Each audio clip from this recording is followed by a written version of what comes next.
main ke sawah lagi kita guys. Oke, kita lihat keseruannya di sawah. Babak 705. Jika aku tidak tahu malu, wajah Ye Guan dipenuhi keheranan. Brengsek, apakah kontrasnya begitu besar? Meskipun dia siap secara mental jika King Dai berbalik melawannya, dia masih meremehkan karakter asli King Dai. Apa-apaan ini? Apakah kamu begitu mudah tersinggung? King Dai menatap Ye Guan dengan niat membunuh di matanya. Tetapi pada saat ini, King Dai melihat liontin giok di dada Ye Guan. Ketika dia melihat liontin giok itu, dia mengerutkan kening. Pada saat ini, guru bijak di samping juga buru-buru berkata, "Ini Tuan Ye yang membawamu ke sini. Kamu." King Dai berbalik dan menamparnya. Ledakan, Tuan yang bijaksana itu langsung ditampar dan diterbangkan. King Dai menatap dingin ke arah guru bijak yang dikirim terbang. "Apakah aku bertanya padamu? Apakah kamu ingin berbicara lebih banyak?" Guru kebijaksanaan. King Dai menoleh untuk melihat Ye Guan di depannya. Keduanya saling memandang. Di tubuh Ye Guan, pedang King Xuan siap untuk pergi. Jika King Dai benar-benar ingin membunuhnya, dia tentu tidak akan duduk diam dan membiarkan yang lain pesta mati. Sejenak suasana terasa sedikit mencekam. Setelah sekian lama, King Dai melepaskan Ye Guan, berbalik dan berjalan keluar. Namun sesampainya di depan pintu, dia tiba-tiba berhenti lagi, lalu berkata, "Tinggalkan tempat leluhurnya." Setelah itu, dia menghilang ke kejauhan tanpa menoleh ke belakang. Di aula, Ye Guan mengerutkan kening. Perubahan pada dinasti Qing memang terlalu besar. Mereka hanyalah 2 orang, dan tidak hanya itu, emosi mereka memang terlalu buruk. Bandingkan dengan Bibi King, pada saat ini, guru yang bijak masuk perlahan, ada darah di sudut mulutnya.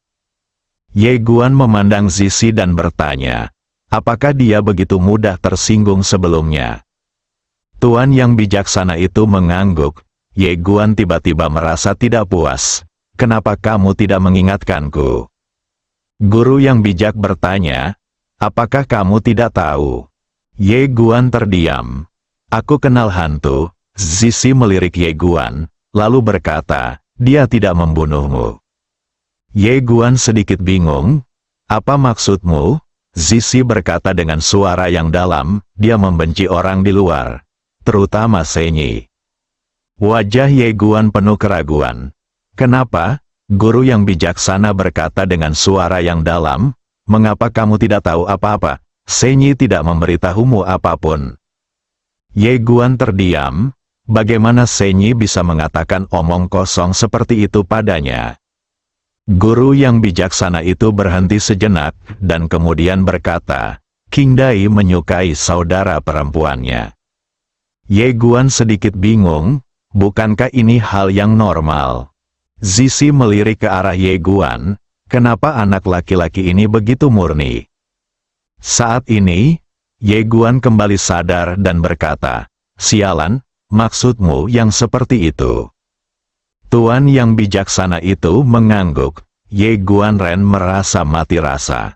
King Dai ini sebenarnya penggiling tahu.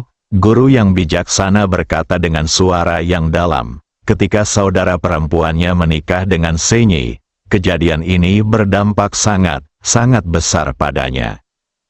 Ye Guan sakit kepala.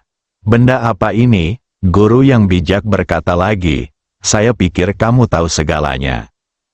Ye Guan melambaikan tangannya, "Senior, jangan membicarakan hal-hal yang berantakan ini. Senior, jika saya ingin menyelamatkan saudari Ruo, apakah ada cara? Apakah ada cara yang sah?" Zizi memandang Ye Guan dan tidak berkata apa-apa. "Ye Guan Dao, saya serius." Guru yang bijaksana berkata dengan sungguh-sungguh, "2 cara. Yang pertama adalah menjadi seperti Senyi, cukup kuat untuk membuat suku tersebut membuat pengecualian."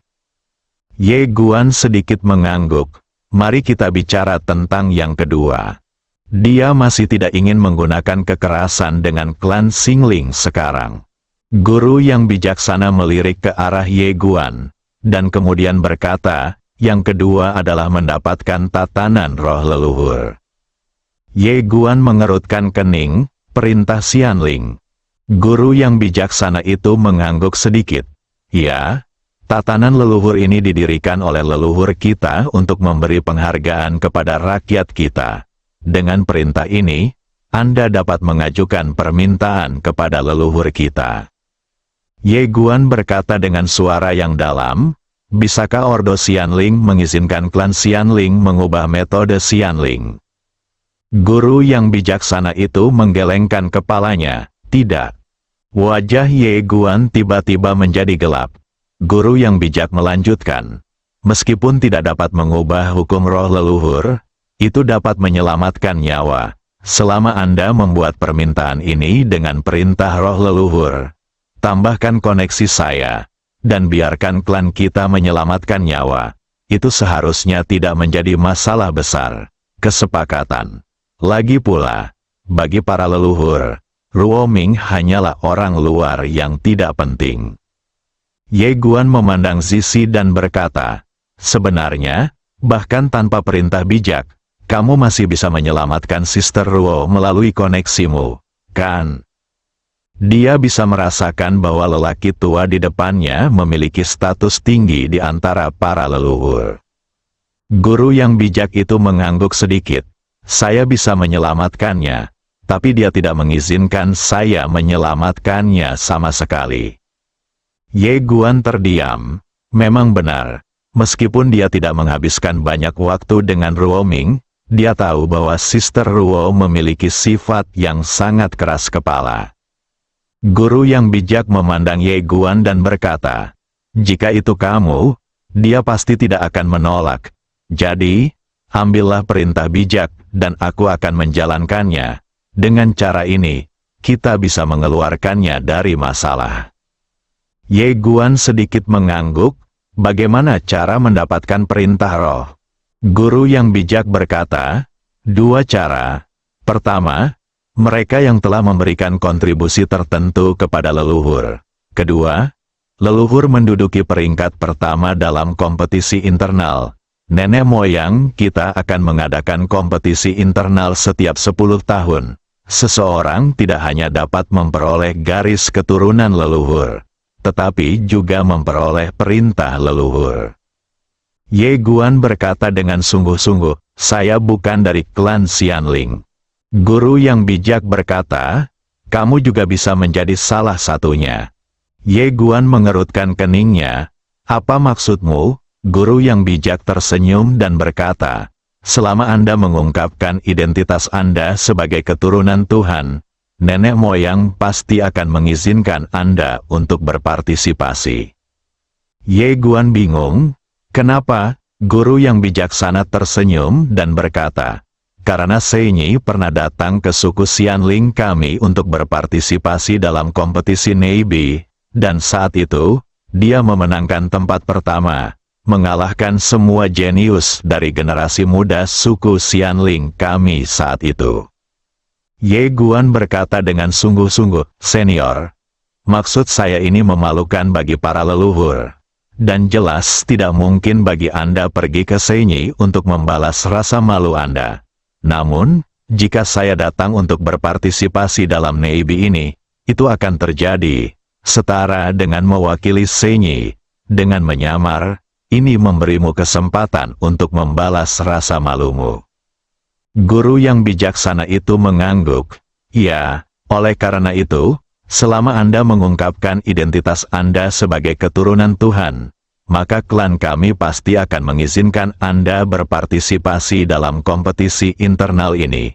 Namun, Anda juga tahu betul bahwa Anda juga akan mengubah penampilan Anda di klan Xianling menjadi berbahaya. Ye Guan berkata dengan lembut, sepertinya meskipun kamu menikahkan orang suci itu dengan Shenyi, kamu masih sangat memusuhi dia dan tidak menganggapnya sebagai milikmu, kan? Setelah guru yang bijak terdiam beberapa saat, dia berkata dengan lembut, "Ya. Ye Guandao, Senyi lebih baik dari nenek moyang yang kuat pada saat itu, kan?" Guru yang bijaksana itu mengangguk sedikit, "Ya." Ye Guan sedikit bingung. "Lalu kenapa kamu memperlakukan orang lain? Kenapa begitu?" Guru yang bijak berkata dengan lembut, "Ketidakpuasan, kecemburuan, keduanya." Ye Guan tertegun, lalu menggelengkan kepalanya dan tertawa. "Aku mengerti. Suku Xianling selalu menjadi yang nomor satu. Tapi suatu hari, orang lain mendapat nomor satu. Jadi kamu mulai tidak bahagia. Itu berbahaya untuk berpikir bahwa orang lain lebih baik darimu. Tahukah kamu?" Guru yang bijak menggelengkan kepalanya. "Dalam pandangan kami, dia adalah orang luar. Meskipun orang suci itu menikah dengannya, itu adalah pernikahan yang lebih rendah." Ketika dia mengatakan ini, dia sendiri merasa konyol, dan dia tidak bisa menahan diri untuk tidak menggelengkan kepalanya lagi. "Saya tahu beberapa masalah, tetapi masalah itu mungkin tidak dapat diselesaikan." Sebagai penguasa bijak para leluhur, tentu ia mengetahui bahwa gagasan tersebut tidak diinginkan. Namun tidak mungkin, bahkan ia tidak mampu mengubah arogansi para leluhur. Karena setelah menyelesaikan istana Chu saat itu, suku Xianling sudah terlalu lama tidak terkalahkan.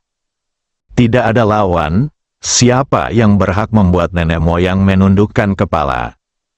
Ye Guanze menggelengkan kepalanya, dia tahu bahwa Senyi terlalu terbiasa dengan leluhurnya. Jika itu dia pasti sudah memukuli leluhur ini sampai bertekuk lutut.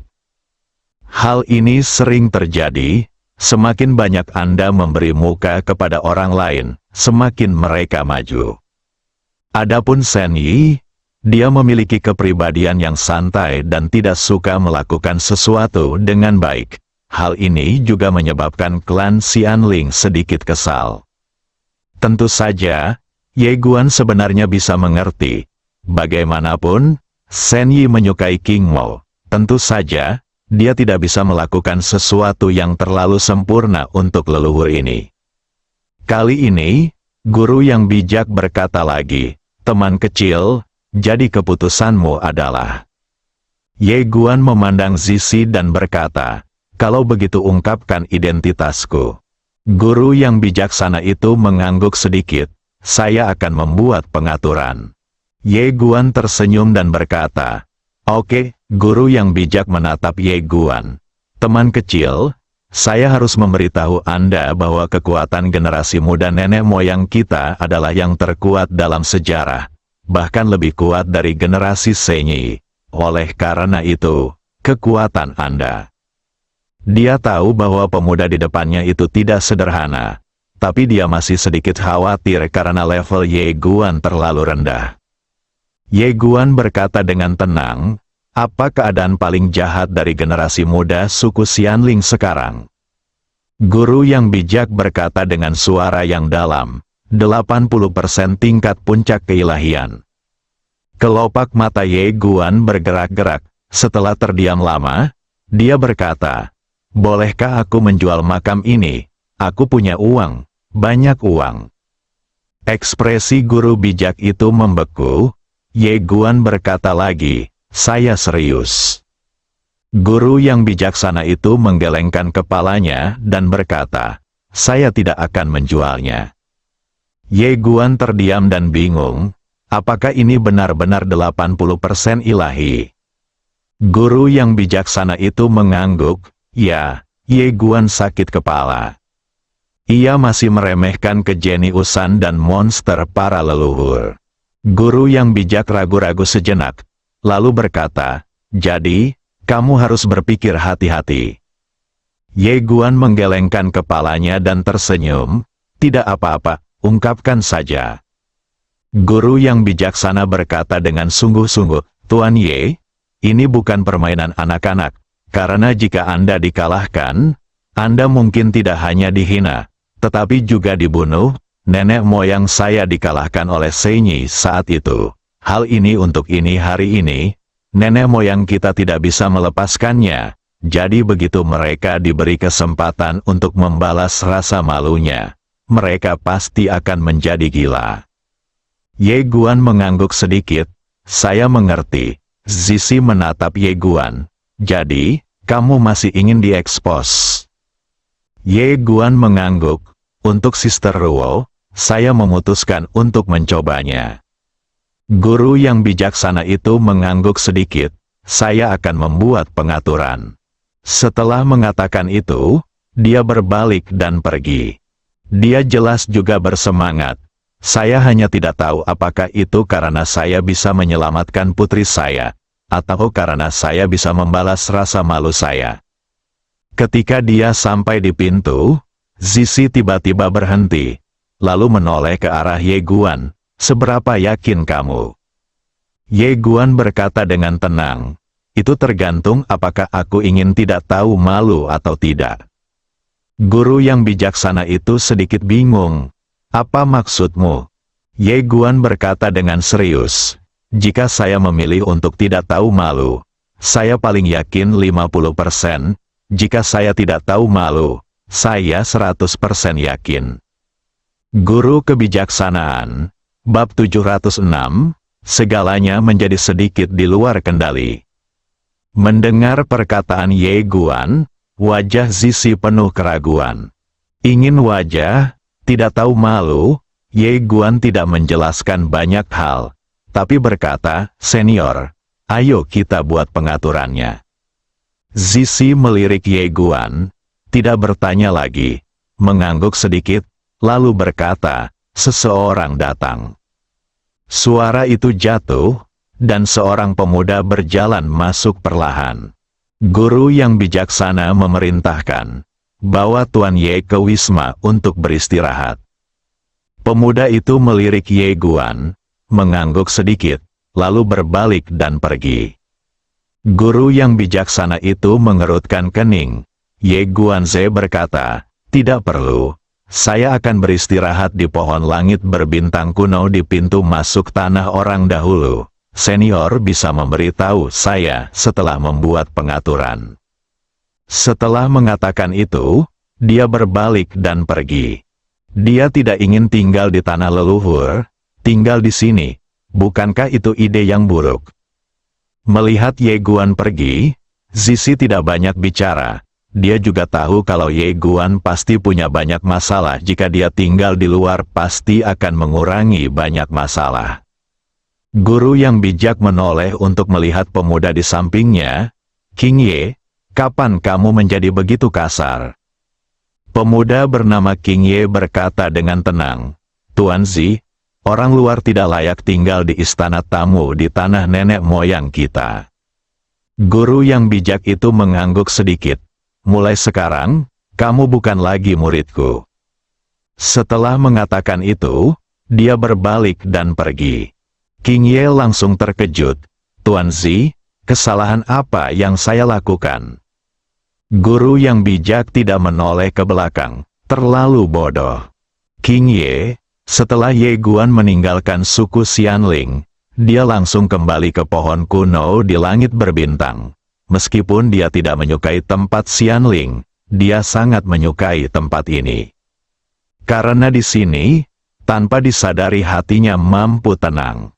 Dengan pohon kuno menghadap langit berbintang di belakangnya, Anda dapat melihat langit berbintang saat melihat ke atas. Ye Guan duduk di bawah pohon kuno dan perlahan menutup matanya. 10 tahun, masih ada waktu kurang dari 5 tahun hingga kesengsaraan kosmik terjadi. Sebenarnya, dia sedikit bingung. Jika kesengsaraan kosmik terjadi, apakah akan berdampak pada tempat leluhur ini? Dia tidak tahu. Tapi yang bisa dia yakini adalah alam semesta sejati dan alam semesta Guangxuan pasti akan berakhir. Ye Guan tiba-tiba berkata dengan lembut, Tuan Ta, sebenarnya Bibi Sukun bisa menyelesaikan bencana alam semesta, bukan? Xiao Ta terdiam. Ye Guan tersenyum dan berkata, pada awalnya, saya pikir dia tidak bisa melakukannya. Tapi sekarang, menurut saya seharusnya tidak sulit baginya untuk menyelesaikan bencana kosmik, bukan? Xiaota berkata dengan tenang. Kalau begitu beritahu aku mengapa dia tidak menyelesaikannya. Ye Guan berkata dengan sungguh-sungguh, tunggu aku menyelesaikannya. Xiaota berkata, ini hanyalah salah satu alasannya. Ada alasan lain, yaitu ada beberapa hal yang bahkan dia tidak dapat menyelesaikannya. Dengan kata lain, meskipun dia dapat menyelesaikannya, dia mungkin tidak dapat menyelesaikannya. Ye Guan berkata dengan suara yang dalam. Yang dimaksud Tuan Ta adalah Bibi Sukun tidak melihat sesuatu dari sudut pandang manusia. Xiaota berkata dengan tenang, tidak hanya bibimu Sukun, tapi juga Xiao Bai dan Arya. Apakah menurutmu mereka takut dengan bencana kosmik? Tidak, mereka mungkin masih bahagia ketika bencana kosmik datang. Ye Guan terdiam. Xiaota menghela nafas dengan suara rendah. Penjarahan, makhluk di setiap alam semesta terlalu kejam untuk menjarah alam semesta. Jika ini terus berlanjut, tidak ada alam semesta yang dapat bertahan. Jika Anda melihatnya dari sudut pandang orang yang melihatnya, sebenarnya adalah kesengsaraan dari alam semesta adalah malapetaka bagi semua makhluk hidup. Hukumannya juga sejalan dengan sebab dan akibat besar dari reinkarnasi. Ye Guan menghela nafas pelan. Xiaota tiba-tiba berkata, kamu mengatakan sebelumnya bahwa kamu ingin mencoba suatu metode. Metode apa itu? Bisakah kamu memberitahuku tentangnya? Ye Guan tersenyum dan berkata, mari kita bicarakan nanti. Xiaota berkata, apapun yang terjadi, kamu dapat memikirkannya seperti ini. Ini adalah ujian yang diberikan kepadamu oleh bibimu yang mengenakan rok polos, ayahmu, dan kakekmu. Jika kamu dapat menyelesaikan masalah ini, mereka pasti akan sangat senang. Dan jika Anda tidak bisa, tidak masalah jika terjadi kesalahan, mereka akan mengurusnya. Ye Guan tertawa, Tuan Ta, jika kamu memberitahuku hal ini, apakah kamu tidak takut aku akan berbaring dan tidak termotivasi? Xiaota berkata, sebenarnya, kamu tahu segalanya.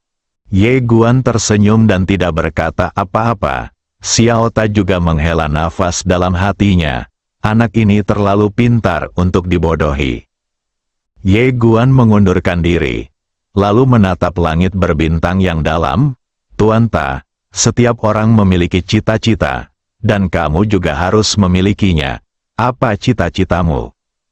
Setelah terdiam beberapa saat, Xiaota berkata, aku akan melihatmu tumbuh dewasa dan kemudian mengikuti tuanmu. Ye Guan berkedip, tunggu sampai aku dewasa. Xiaota berkata, sebenarnya, guru memintaku untuk mengikutimu. Selain melatihmu, dia juga melatihku. Tentu saja. Dia juga mempercayaiku. Ye Guan tersenyum dan berkata, aku merasa kamu bahkan tidak berlatih.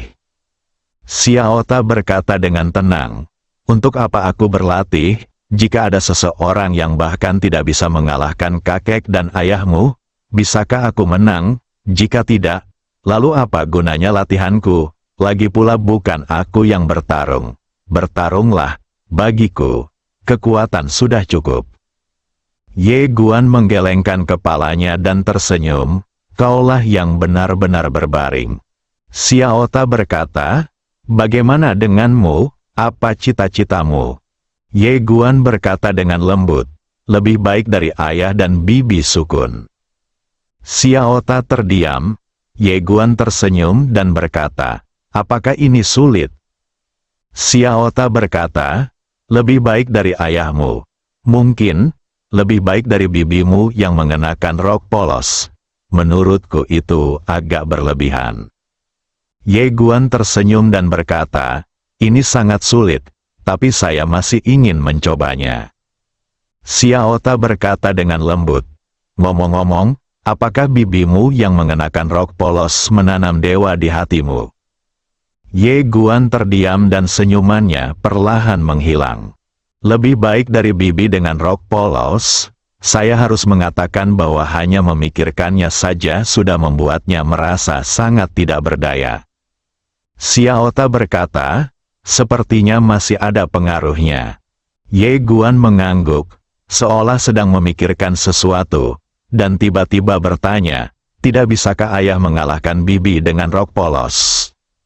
Xiaota berkata dengan tenang, pernahkah kamu melihat ayahmu dan bibimu dengan rok polos? Bibimu dengan rok polos punya kenangan, tapi ayahmu tidak. Tahukah kamu? Ye Guan tercengang, brengsek, untuk pertama kalinya, dia menemukan ada sesuatu yang istimewa pada master menara ini. Xiaota berkata, sebenarnya, saya setuju dengan apa yang Anda katakan sebelumnya. Ye Guan sedikit penasaran, apa yang kamu bicarakan? Xiaota berkata, dia adalah ratu ketuhanan. Ye Guan berkata dengan suara yang dalam, sifat manusia. Xiaota berkata, saya merasa bahwa sifat manusia tanpa mengalami keilahian tidak ada artinya sama sekali.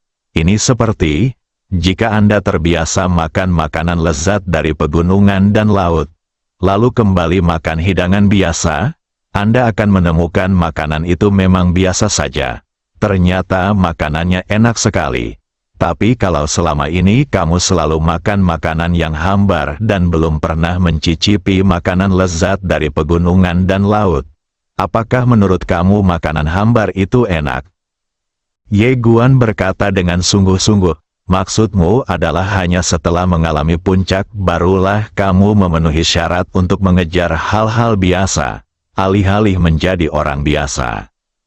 Xiaota berkata, itulah maksudnya.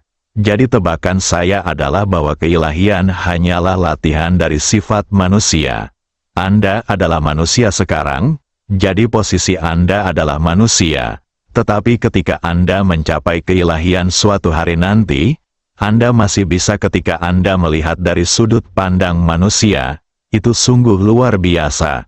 Tentu saja, itu hanyalah spekulasi saya. Ye Guan terdiam.